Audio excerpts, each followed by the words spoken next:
All right, example 3, a division problem. So we have a square root, remember, because there's no number written here, it's a square root.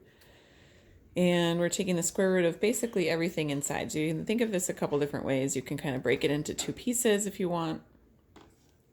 You could think of it as the square root of 121w to the 6th divided by the square root of 49z to the 10th, if that kind of looks more doable to you. And then we can think of these in kind of like we did number 2, example 2. So the square root of 121 is 11. And then we're left with the square root of w to the 6th.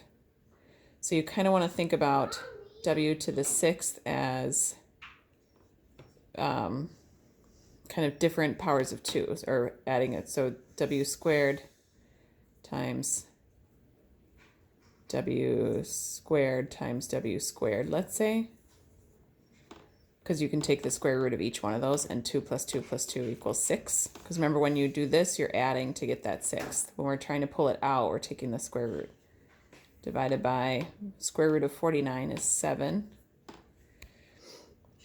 And then we're left with square root of z to the 10th here. Okay, so we have 11. And so the square root of w, so this is going to be w to the 3.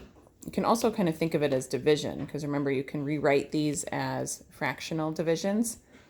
So I'll do that with the denominator to kind of demonstrate. So divided by 7, and we can rewrite this as z to the 10. Remember, the inside part is the top of the numerator, or top of the fraction, divided by the radical sign, which is a 2. So then you can kind of more clearly see, maybe that's easier, the power becomes a 5. So we have 11w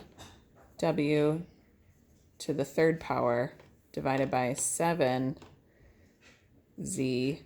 to the 5th power, because 10 divided by 2 is 5. And that's that one simplified.